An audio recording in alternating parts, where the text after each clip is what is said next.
Ole Miss is the right place for Eric Singleton. Just ask Elijah Moore.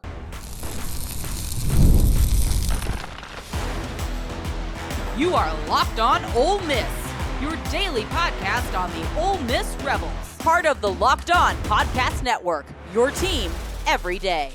Welcome to the Locked On Ole Miss podcast, your daily podcast on the Ole Miss Rebels, part of the Locked On Podcast Network, your team every day. I'm your host, Steven Willis, a 10-year veteran member of the national media with Yahoo Sports and a former Ole Miss staff member. Today, we're talking about Ole Miss making waves in the transfer portal yet again. This weekend, the Rebels are slated to host Eric Singleton, a top player in the transfer portal right now. If the history of wide receivers success at Ole Miss tells us anything, Lane Kiffin and his staff have a great shot of landing him.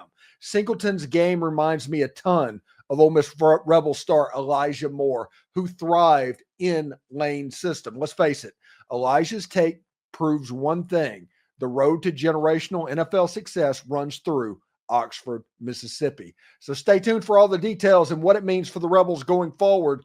We're free and available on all the podcast apps and on YouTube. Thank you for making Locked On Ole Miss your first listen every day, and a special hello to the insiders and everydayers who make this show what it is.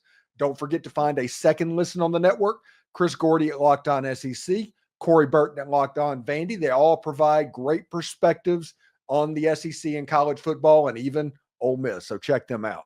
Today's episode is brought to you by Game Time. Download the Game Time app, create an account, and use the code LOCKEDONCollege, all one word, for $20 off your first purchase. So we did a show earlier in the week on Eric Singleton. He is the top player in the transfer portal on 24/7 Sports and on 3. And we talked about why Ole Miss being in the game with Eric Singleton was significant. We also talked about how difficult of a road it would be. He's already visited Auburn. Auburn, from my understanding, has made a serious inquiry into his services. And it's going to be a difficult pull away from Auburn. If you remember correctly, I always talk about being in the top 2 in high school recruiting. The top 2 in his high school recruiting was Georgia Tech, where he went, and the Auburn Tigers. So he's already visited Auburn. I think he went back to Atlanta. He did not commit on the campus. Auburn feels really good about his services, but Ole Miss expects him to be in Oxford this weekend as well. And I'm sure Eric Singleton is at least going to give Ole Miss an opportunity to match that offer. Eric Singleton played in an offense at Georgia Tech that struggled throwing the football this season. And a lot of that had to do with an injury to Haynes King. But Georgia Tech was a pretty good football team anyway. This season, Eric Singleton had 56 catches, 754 yards, and 3 touchdowns for the Yellow Jackets, and he looked really good in big games, big nationally televised games. He made plays. You might remember in Vaught-Hemingway Stadium just a year ago, Singleton caught a touchdown pass in that game and was an underthrown deep ball away from scoring a long touchdown. Eric Singleton makes plays. He is a really good player, and it asked me, why does Eric Singleton look familiar to me? What about his game is familiar? And it is because he has so much Elijah Moore in his game. He is built like an Elijah Moore type clone when you look at the way he plays the wide receiver position. And the good news is, if you're Eric Singleton and you want to look at what Lane Kiffin could do with a player of that skill set, let's look at Elijah Moore's 2020 statistics. Now, this was the COVID-shortened season, and for Elijah Moore, it was extremely shortened. He only played 8 games that season, but in those 8 games, he had 86 catches, nearly 1,200 yards, and 8 touchdowns. That's a touchdown a game, 10 catches per game, and he averaged about 149 yards per contest. If Eric Singleton wants to look at a blueprint of how the next coach that he plays for is going to use him, look no further than Elijah Moore.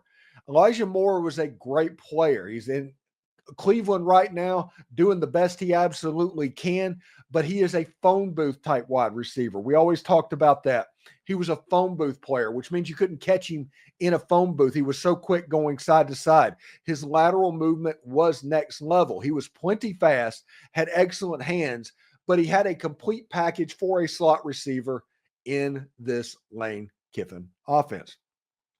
The closest player to Elijah Moore that I have seen in a very long time is Eric Singleton.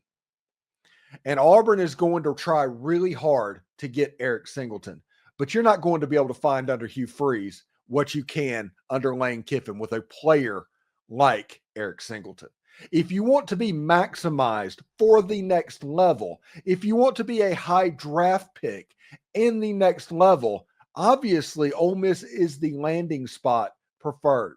If you want to look at generational wealth, potentially, Ole Miss is the landing spot for Eric Singleton. The only reason that he would go to Auburn right now is off of hopes, dreams, and potentially an offer in the right now, like the bird in the hand type situation. That is the advantage that Auburn has over Ole Miss. If Eric Singleton just sits back and thinks about what he could do as a receiver at Ole Miss, look no further than Elijah Moore. Again, 10 catches per game, 150 yards per game, and a touchdown per game. That was his average in the COVID-shorted 2020 season. Elijah Moore was the one that caught the touchdown pass on the clipboard toss. That 90-yard touchdown pass against South Carolina, he caught that. Eric Singleton can be the Elijah Moore of 2025. And when you look at the quarterback that he's slated to go, listen, Austin Simmons might be the most talented quarterback that Ole Miss has had, period, in my lifetime. Super strong arm, 6'4". He's a 4'5" player. Just because he's a southpaw, don't look crazy, and everybody can count on that drive against the Georgia Bulldogs where he was thrust into action and led Ole Miss straight down the field. He was 18 of 31 last season, 248 yards and 2 touchdowns, both of them to Caden Lee. Eric Singleton would work under Austin Simmons. He is a super quick, get rid of the ball kind of guy. He is really excellent at throwing the ball downfield. His passing game is next level. Austin Simmons is the most talented quarterback to come through Ole Miss. And I am including Eli Manning on that statement. So when you look at everything set up for Ole Miss with Eric Singleton, it just seems like a no-brainer that Eric Singleton would pick Ole Miss because of what Ole Miss can do for him. Not necessarily right now, even though the offer for Eric Singleton is going to be very good, and the Grove Collective has proved that. They couldn't sign the classes they have unless they are good at putting out competitive offers. But what Lane Kiffin will do, especially at wide receiver,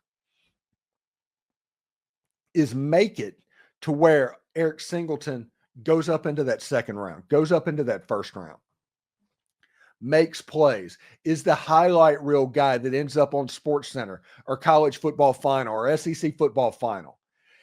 Lane Kiffin in this offense, not even intentionally, would make Eric Singleton into that role. Now, like I said, it's going to be a tough pull to pull him out of Auburn.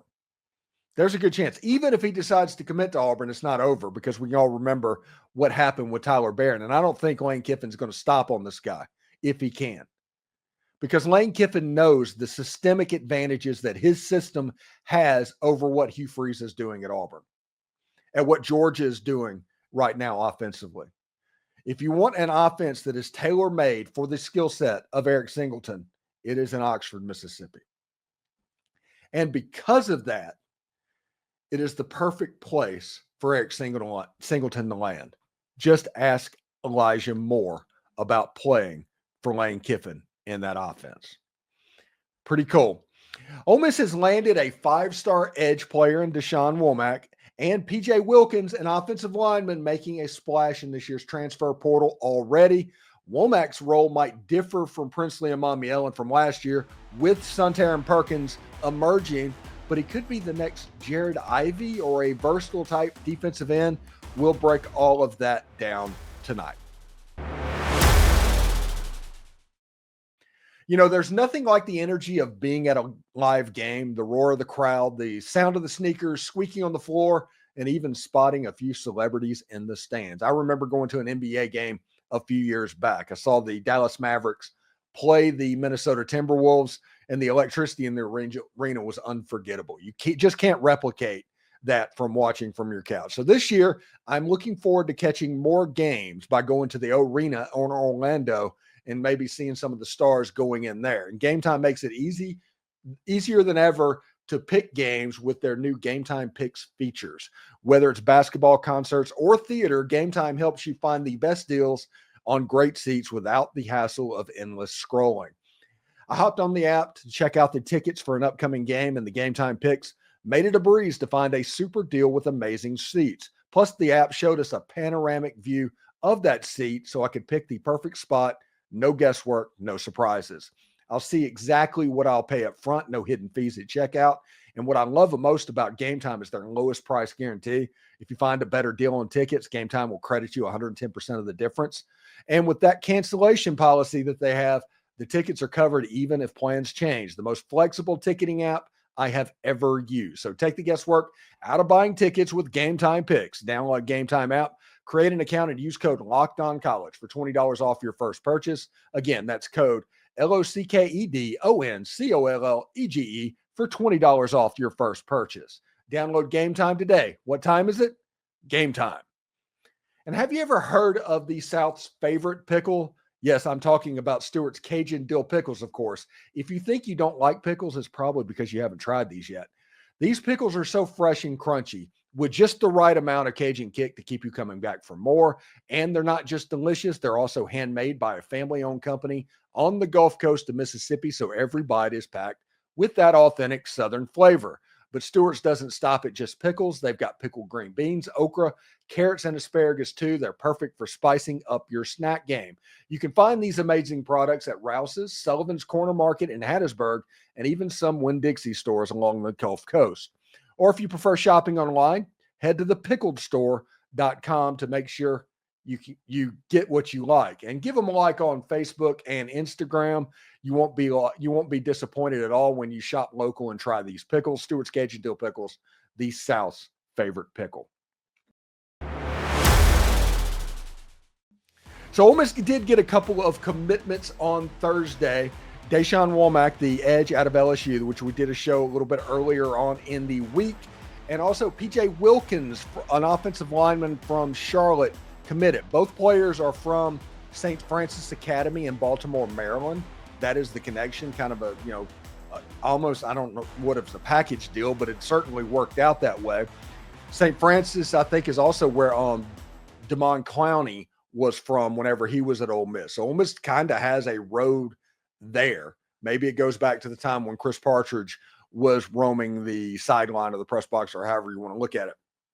But you look at, let's start with PJ Wilkins. He's a nephew of Dominique Wilkins, the human highlight reel, the Georgia Bulldogs legend and Atlanta Hawks star, where he just slammed the ball all over the place. He was in that era of Michael Jordan, Dominique Wilkins, Clyde Drexler, and all of them. And that is pretty cool because Dominique was a kind of a hero of mine. If you want to think about it, Tim Thomas, who has been on the show this week, actually guarded against that Georgia team and I think won the SEC championship against that Georgia team that had Dominique Wilkins. So PJ Wilkins going to Ole Miss, that's kind of fun. You know, that kind of is what it is. A good player. I'm not exactly sure what he could be. Some sites that I see him as somebody that can come in and instantly play. Others look at him as kind of a project, I guess because he's coming out of Charlotte and he's going to be a true sophomore going into this season. I think it works. He's a big human being. He's 6'7", 6'8", 350 pounds. If you look at what Ole Miss does, I think that Ole Miss needs to get a little bit thinner on their offensive line. Honestly, they should be, instead of 350, they should be 340 or 330. I think they run too much zone stuff to be that big, but I do digress about that. PJ Wilkins is a good player. He's going to build up, and he's probably going to cancel out at least some of the young offensive linemen that might have transferred out. So it's a good get that you can get him either way. The other transfer that Ole Miss got was Dashawn Womack, the edge out of LSU. Looking at him this season, 23 tackles are on his career, 23 tackles. He has 3 tackles for loss, 4 passes defended, all of them this year, and 2.5 sacks. This is a situation, this player did not adjust very well to Blake Baker's defensive system, whatever they were asking him to do. And he just wasn't a fit. He was more of a fit to the one that they had a year ago with Matt House, even though that defensive system was kind of a wreck. But it is what it is. When he gets to Ole Miss, we have to see exactly how they're going to line him up and use him. Is he going to play the same position as Suntarine Perkins? Is he going to be that Princely type edge? Or is he going to be the true strong side defensive end that Jared Ivey was? Those are very real questions about how Ole Miss are going to use both of these players. Again, both of them are from St. Francis and Baltimore, Maryland. Both of them are pretty good football players, and it's always better than not to have an end to that program because they always have pretty good players. Speaking of pretty good players, it does look like Ole Miss is going to get a visit out of Caleb Odom. I think it's going to be December 20th. I think it's next weekend. That's going to be right in the heart of bowl practices. I think they did that intentional. And you look at what he's going. He's visiting Colorado currently. I think he's visiting somebody else in the midweek. I forget who it is. Maybe Miami. I could be wrong about that. So I apologize if I am. But then over the weekend, he's supposed to visit Ole Miss. Ole Miss finished in the top 2. You hear me talk about that quite a bit, in the top 2 of his high school recruitment. So if he makes it on campus at Ole Miss has a real shot to land this player. It is worth remembering. Caleb Odom loves Lane Kiffin and the offense at Ole Miss. He likes Charlie Weiss Jr. quite a bit. And the position coach at Alabama that recruited him was Joe Cox, who is currently the Ole Miss tight end coach. You want to talk about everything being in place for Ole Miss to land this player? It would be this situation right here. It would be very much what is going on with Caleb Odom right now. Now, if you look at other players that are potentially visiting, I think Isaiah Cash, a defensive back from Sam Houston State, is due to be on campus. Ahmad Hardy visited earlier in the week. We're waiting to see if Wayshawn Parker makes it into town. Ole Miss is off and running on this transfer portal right now. Absolutely off and running. And big names are in there and big names are going to other places. I love the drama that surrounds the transfer portal. Some people don't like it. And I get that. I understand that. But I enjoy it because you're always looking for new players that are coming in. And with Ole Miss having an Austin Simmons and looking for a couple of wide receivers and a running back situation to where there are some stat-heavy positions that Ole Miss they're recruiting, that kind of makes me smile a little bit because it's going to provide stuff that you can look at, you can hang your hat on, whether it be running back or wide receiver. The good news is the quarterback that Ole Miss needs to bring in, because Anthony Calandria is supposed to be there over the weekend as well. We did a video on him on Thursday. You can see some of the big pieces and everything coming into play.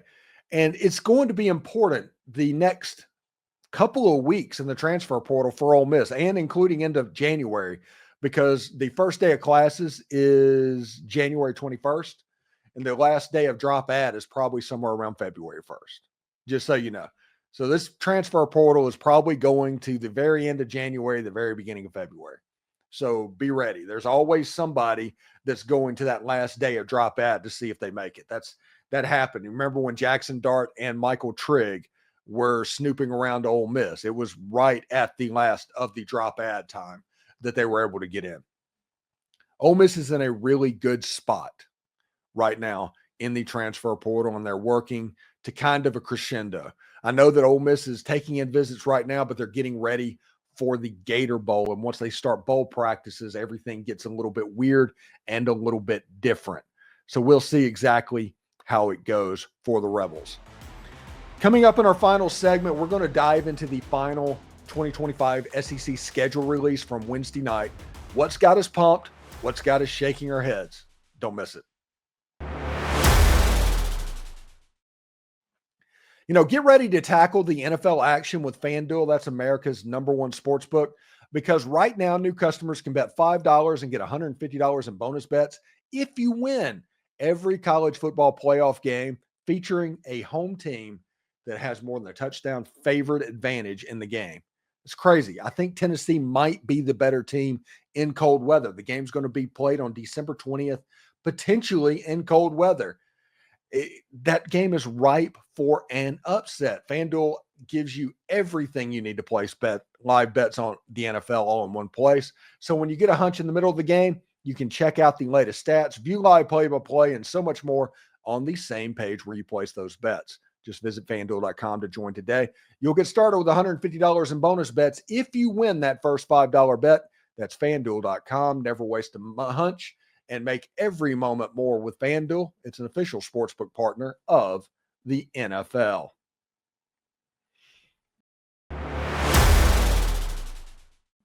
All right, so the schedule release happened on Wednesday night, and it's everything that you would have thought it would be. Ole Miss got a couple of gifts in this schedule, and I think we're going to let's start with the bad news from the schedule. The bad news is a 3-game stretch, or really a 4-game stretch, but 3 games that are really, really difficult, of South Carolina, Oklahoma, and Georgia all in a row. And Oklahoma and Georgia are on the road. That's difficult. Ole Miss needing to win in Oklahoma is going to be difficult. Ole Miss needing to win in Georgia is going to be really, really hard. And Ole Miss beating that South Carolina team is going to be difficult, especially with the knowledge that Ole Miss essentially kept them out of the playoffs this year, even though it was a penalty against LSU that really kept them out. But when you look at that, and when you look at a revenge game against Florida, that's not going to be as difficult as South Carolina because it is a revenge game. Because you lost that game in 2024, that game kind of just stands out. So that's the negative from the schedule, and it's honestly the only negative I can find. Whenever you want to nitpick on the schedule, you could say that the bye weeks are in weird places. Since you have 2, and you have the first 5 games, bye week, then it goes to the week before the Mississippi State game, bye week. Which, by the way, in this schedule, if you want conspiracy theory from me, it is that with both teams having a bye week before the game, I think the Egg Bowl might be going back to Thanksgiving.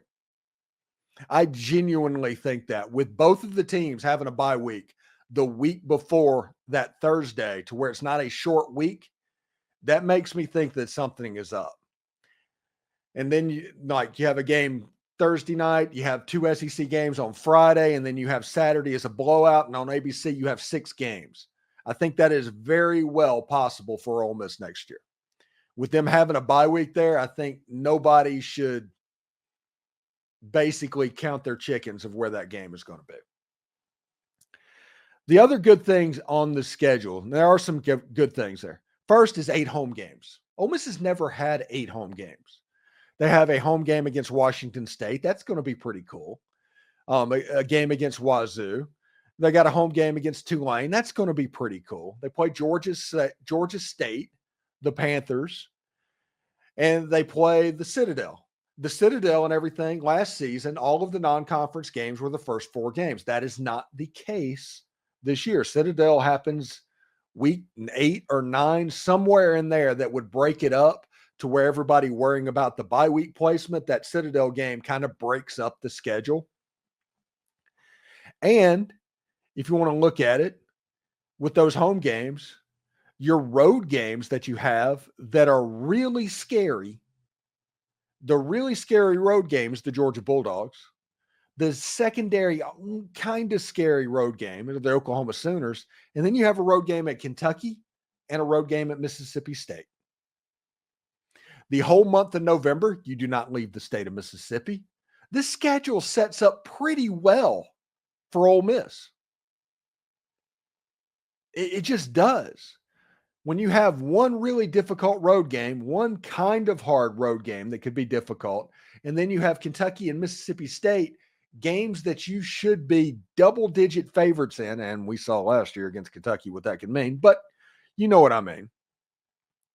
The schedule is set up about as well as you can do it. You have the Citadel popping in at random times. It's like I said, that 3-game stretch is going to tell the tale of this football season. at Georgia, at Oklahoma, and home against South Carolina. Those 3 games are going to say so much about what Ole Miss can do and if Ole Miss can make the playoffs. Because this is the hilarious thing, and I've seen all the hot takes on Twitter. Hot takes are everywhere on Twitter. It's like, oh, Ole Miss is going to win 7 games next year because the schedule is so hard. Or Ole Miss is going to win 11 games because the schedule is so favorable. You notice that I'm not putting a record on the schedule being favorable or unfavorable to Ole Miss. Do you notice that? Did you figure that out? You know why I'm doing that? It's because you don't know the roster yet. You don't know the other team's rosters yet. You don't have an idea of exactly how the game is going to go because you just don't know. All you know is traditionally and some of the pieces that are in place in some of these locations. You know that the game at Sanford Stadium in Georgia is going to be unbelievably hard. You know that the game in Norman, Oklahoma is going to be difficult. Ask Kalen DeBoer about that.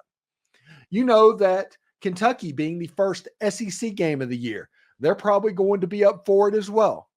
Mississippi State, who knows about that, but is always going to be weird, that game. The home games, Arkansas is after Kentucky. Ole Miss is going to have to deal with the Hogs. South Carolina, LSU at the end of September, a big place for the Ole Miss LSU game. And Arkansas, LSU, let's see, who else? Home games. South Carolina and Florida. Obviously, Florida is a typical revenge game, and South Carolina is going to be a game where you're going to have to protect your house. I know it's kind of hilarious playing an Under Armour team and saying that, but you know what I mean. The schedule, though, is about as favorable as Ole Miss can get. And this is the part that I really enjoy before I get out of here for the weekend. The non-conference games last year in 2024, back to back, the first 4 games of the season, they were not ready for Kentucky. It allowed them to have a kinder, gentler fall camp.